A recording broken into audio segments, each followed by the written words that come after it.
Sa tingin ko, Isibuhan. baka balang araw, lahat ng mga congressman pwedeng makasuhan tungkol sa saan napunta yung MOOE nila. Kung ano, may diinan ko lang yung operational budget ng congressman is 10 billion. So, nabanggit mo rin yun na tumaas siya ng 17 billion. And per year to, tama. Tapos nakakatanggap ang mga congressman, not liquidated to eh. Hindi to parang ito yung mga bagay na hindi kailangan i-audit. Kung may resibo ka o kung, depende sa'yo kung magbibigay ka ng resibo. Ito is 58 million per congressman. Ito yung per day. Tama po ba?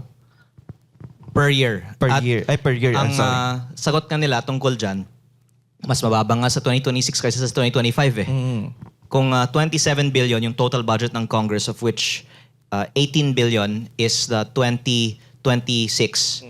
It was 6 billion higher pa in 2025. And ang public reaction ay tungkol sa 2 million per congressman. Pero sinabi mo nga 58 million yung total. Yes. At yun actually yung question ko.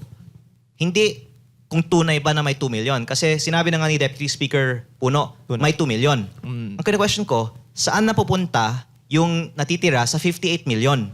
Kasi hindi pa ito sinasagot ng Kongreso. May 58 million per congressman talaga. Baka 10 million dyan, nasa kuryente, tubig, bond paper, ibang mga operating expenses ng Kongreso. Tapos meron tayong na-account na 20 million para sa ating mga office budgets, kasama dyan yung mga break bonus. Yeah. Pero yung natitira, meron kasing mga confidential, literally nakalagay sa breakdown, confidential fund sa breakdown ng Congress. Pero dapat pala natin malaman saan napupunta. Meron din other miscellaneous expenses at kasama dito ang professional services na pambayad sa mga consultants ng Kongreso. Meron akong mga nakausap ng mga consultants na nagsabi sila po ay binabayaran ng cash kaya walang listahan. At dapat talagang i-deklara ng Kongreso sino ang lahat ng mga consultants na ito. At meron din opisyal na programa ang Kongreso na CARE program para sa mga social media consultants. Nagte-training sila sa Kongreso tungkol sa ano yung ipapost nila sa Facebook para ipagtanggol ang kabutihan ng Kongreso. At ang lumalabas, ang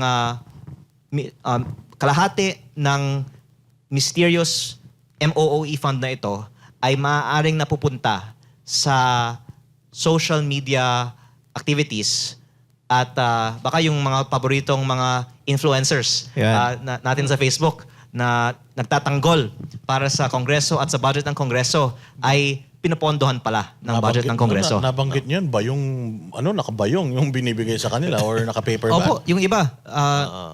Mismong nagsabi sa akin na sila po ay binabayad ng cash sa supot o backpack. Sana all. Kung mabalikan ko lang. Di ba Sana ikaw din, may MOOE.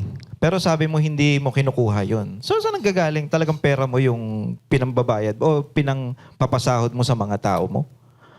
Opo. At maliit lang yung binibigay ng Kongreso kumpara sa Iba. halaga ng Noche Buena para sa lahat ng mga pamilya sa aking distrito. Kaya yun nga yung sinasabi ko na walang ma-withhold na budget ang Kongreso sa akin kasi kahit na hindi ako bigyan, hindi ko naman kinukuha at mas malaki naman ang ginagastos ko. Hindi ka talaga nila masusuhulan, ano?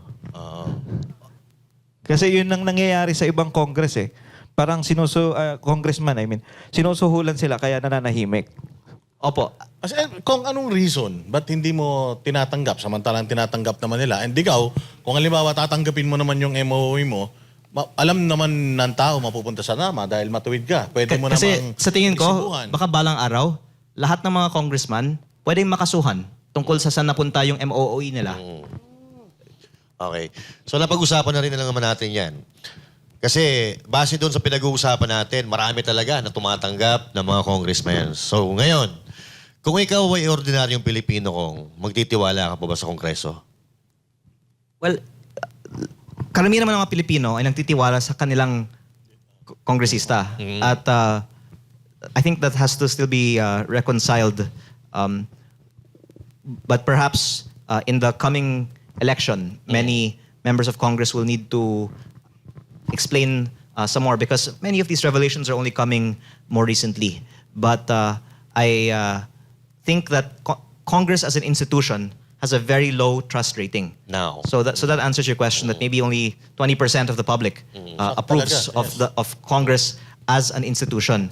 And that's why I find it funny that many people are defending the budget of Congress as if they think that it will change the public's perception. I think the best way to defend Congress is not through words but through action. Yes. And to just show the public where the money is going. Tama. Ito nga, napaka-unfair, no? Katulad lang sinasabi mo. Ikaw, kumukontra ka sa katiwalian, kumukontra ka sa mga nakawan sa gobyerno. Samantalang itong iba, alam naman nila na may nangyayaring hindi maganda sa gobyerno. So, alam ko ito suntok sa buwan ito eh. Kasi kailangan mo munang mapatunayan na kasabwat sila sa pagnanakaw bago mo sila maparusahan. Pero in the future, naiisip mo ba, alam mo suntok sa buwan ito, pero magagawan kaya nating ng paraan para ma-sanction itong mga trabahador ng gobyerno na nananahimik, na obvious na may nangyayaring katiwalian o nakawan sa gobyerno? Baka wala na pong matitira. Pero ang maganda ding development ngayon, marami din mga rank and file na nagbibigay na rin ng impormasyon. Yes. Kaya I'm very thankful to the people that send me messages on Facebook or my email. And yun din po ay isa sa mga sources ng aking mga inilalabas, yung mga whistleblowers na nagbibigay ng impormasyon. Kaya hindi naman yung buong gobyerno ay Yes. walang konsyensya.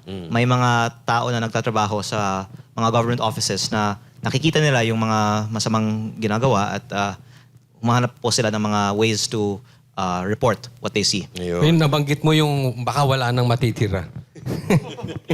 hindi. Siyempre, meron matitiro dyan. Meron dyan, for sure. No? Pero dun focus tayo dun sa lower house, sa mga congressmen. Ilang kayang porsyento? More or less lang ha, hindi naman natin pwedeng ma-eksakto yan eh. Meron pa bang kalahati dyan ng matino? 10%, 20%, 30%? May mga congressman kahit na matagal nang nasa Congress na talagang hindi tumatanggap ng kickback. Dahil I of course hear it from them. I also hear it from people in their districts and I believe them. Pero I guess they also are not confrontational to stop the actions happening in their district engineering offices. Parang hindi lang nila papakialaman yung corruption. Kaya yung nangyayari, yung mga district engineering office staff ng DPWH ang kumukuha ng porsyento sa mga proyekto. Dahil syempre, yung kausap naman ng contractor at yung mga nagbabayad sa contractor ay yung DPWH office. Depende na lang sa kanila kung may i-remit nila sa congressman. Kaya ako natanong kung ilang porsyento kasi para makita natin gano'n na ba kalalim talaga ang problema natin dun sa sistema. Pero ang point ko is actually, sa buong bansa, meron talagang kickback sa DPWH. The question lang is kung sa ilang mga distrito, may mga hindi nagre-remit sa congressman. Pero hindi pwedeng i-deny na may kickback sa lahat ng mga opisina ng DPWH sa buong bansa. At ang proof dyan, yung testimony mismo ni dating Yusek Roberto Bernardo.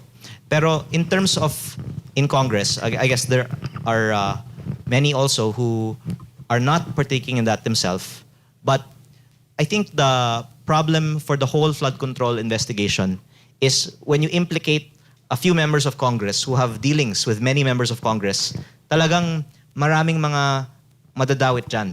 And I am very curious to see in the next few weeks how they will file charges on a few who have dealings with many. And if eventually it will either mean that many will have to be involved or they will have to make some reason why not is it everyone safe to will be say affected. na itong ghost projects, itong flood control projects anomaly, it started on the 19th Congress? Ang sinasabi naman ay hindi pa ako napanganak at corrupt na ang DPWH, di ba? At ang difference lang was the amount. Nung araw, di ba, 70 million per congressman, 200 million per senator. Eh ngayon, baka times 20 ng mga halaga na yan. At ang nangyayari lang, lumaki yung buong government budget. Nung baka 2016, 1 trillion lang ang Yan. GAA. Tapos baka by 2022, naging 4 trillion ba? Pero umabot na sa 6.7 trillion ngayong 2026. At as a percentage of GDP, it went from 14% to now 22 or 23%. And the solution, I think, is just to lower government spending. But as long as there is no strong public pushback to it, the temptation is for whoever is making the budget to make the budget as big as possible. Because I guess you want to maximize what you can while you're in the position.